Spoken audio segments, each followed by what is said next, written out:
क्या आपने कभी सोचा है कि बड़ी बड़ी कामयाबियों के पीछे क्या राजा होता है? क्या सिर्फ हमारी मेहनत और हुनर ही हमें मंजिल तक पहुंचाते हैं, या फिर कोई अदृश्य शक्तिशाली शक्ति है जो हमारा हर कदम पर मार्गदर्शन करती है? महाभारत की कहानी हमें इसी सवाल का गहरा जवाब देती है। यह हमें याद दिलाती है कि दुनिया के सबसे बड़े योद्धा भी खुद से कहीं ज्यादा बड़ी ताकत पर निर्भर होते हैं।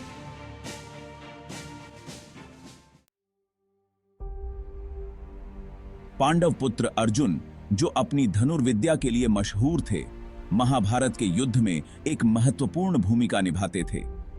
उनकी धनुर्विद्या और युद्ध कौशल ने उन्हें एक अद्वितीय योद्धा बना दिया था।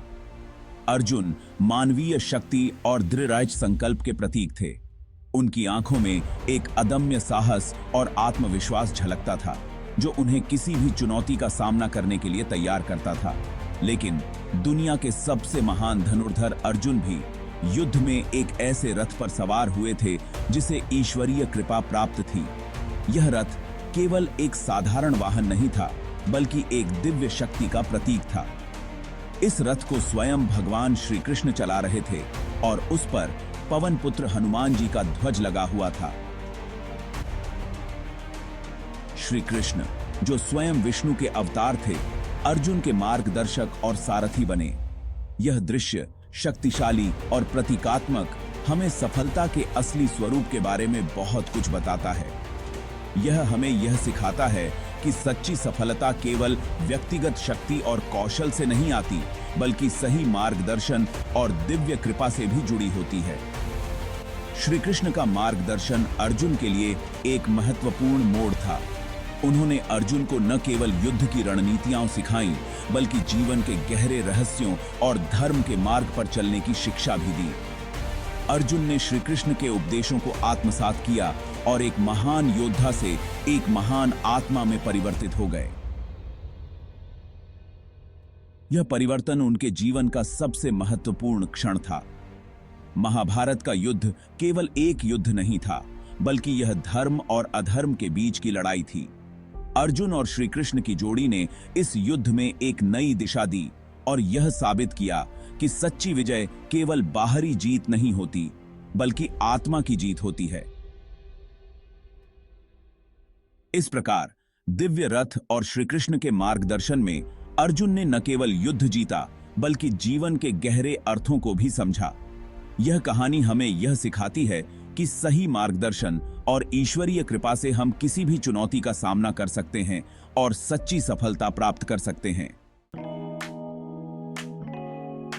एक बार एक विशाल यज्ञ की तैयारी के दौरान अर्जुन को फूल इकट्ठा करने का काम सौंपा गया। अपनी क्षमताओं पर भरोसा करते हुए अर्जुन जंगल में गए और सबसे सुंदर फूल तोड़ने लगे। लेकिन वह एक छोटी सी लेकिन महत्वपूर्ण बात भूल गए। उन्होंने ये फूल लेने से पहले इजाजत नहीं ली थी। इस मामूली सी गलती में एक बड़े सबक के बीज छिपे हुए थे।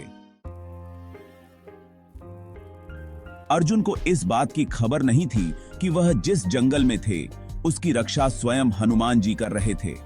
यह जंगल बहुत ही घना और रहस्यमयी था, जहां हर कदम पर एक नई चुनौती थी। अर्जुन, जो अपने धनुष और बाण के लिए प्रसिद्ध थे, इस जंगल में एक विशेष उद्देश्य से आए थे। हनुमान जी ने एक साधारण बंदर का रूप धारण किया और अर्जुन को चुनौती दी, उनसे फूल लेने का अधिकार पूछा। हनुमान जी ने अर्जुन से कहा कि वह इस जंगल के संरक्षक हैं और यहां से कुछ भी ले जाने के लिए उन्हें पहले एक परीक्षा पास करनी होगी। अर्जुन, जो हमेशा चुनौतियों का सामना करने के लिए तैयार रहते थे, ने इस प्रस्ताव को स्वीकार कर लिया। उन्होंने अर्जुन के साथ एक शर्त रखी।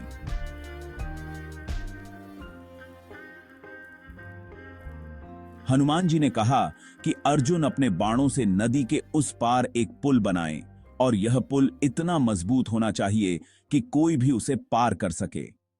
अर्जुन ने अपने धनुष को उठाया और अपने बाणों को तैयार किया। उन्होंने अपनी पूरी शक्ति और कौशल का उपयोग करते हुए बाणों से पुल बनाना शुरू किया। और हनुमान जी अपनी पूंछ के एक ही झटके से उसे तोड़ देंगे।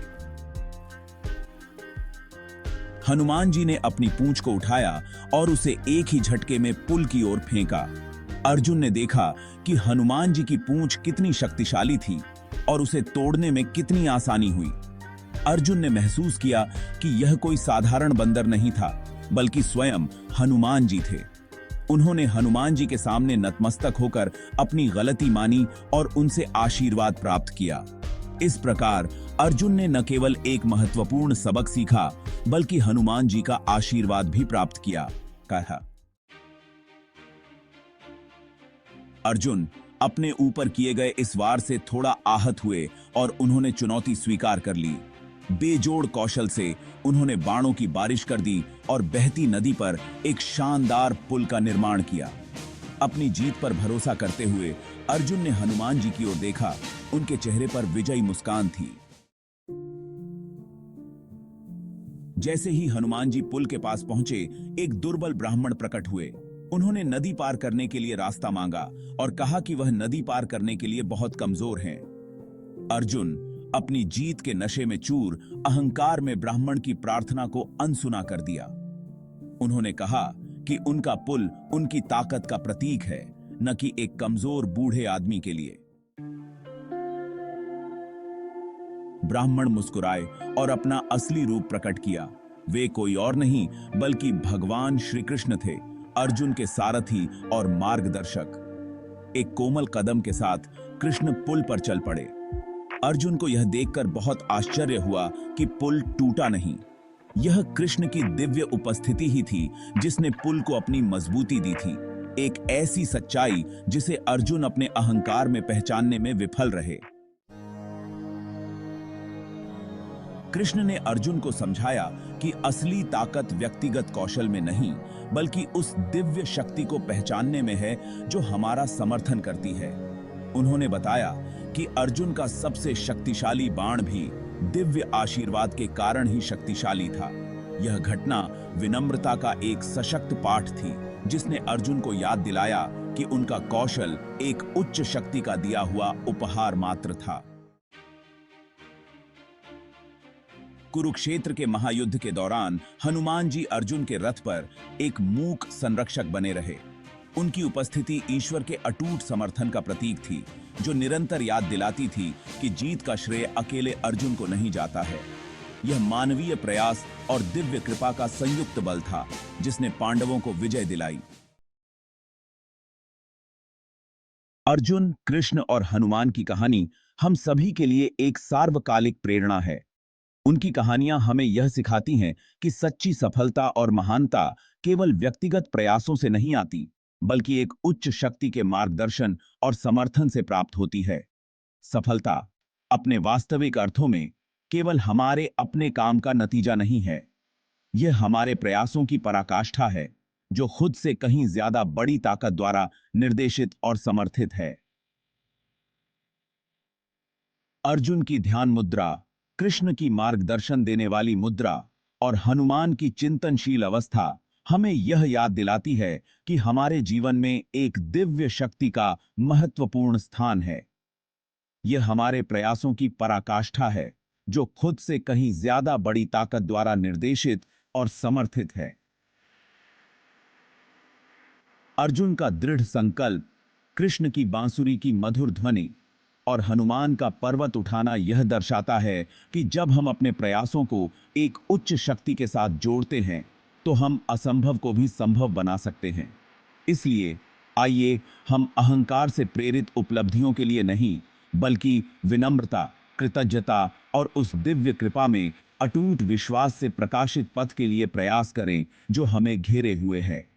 अर्जुन की विनम्रता, कृष्ण की करुणा और हनुमान की श्रद्धा हमें यह सिखाती है कि सच्ची महानता विनम्रता और कृतज्ञता में निहित है, बल्कि विनम्रता, कृतज्ञता और उस दिव्य कृपा में अटूट विश्वास से प्रकाशित पथ के लिए प्रयास करें जो हमें घेरे हुए है। जब हम अपने जीवन में इस दिव्य कृपा को स्वीकार करते हैं, तो हम अपने अहंकार को पीछे छोड़कर एक नई दिशा में आगे बढ़ सकते हैं। आइए हम इस दिव्य प्रकाश में अपने जीवन को प्रकाशित करें और सच्ची कृतज्ञता के साथ आगे बढ़ें। अर्जुन, कृष्ण और हनुमान की कहानियां हमें यह सिखाती हैं कि सच्ची सफलता और महानता केवल व्यक्तिगत प्रयासों से नहीं आती, बल्कि एक उच्च शक्ति के मार्गदर्शन और समर्थन से प्राप्त होती है।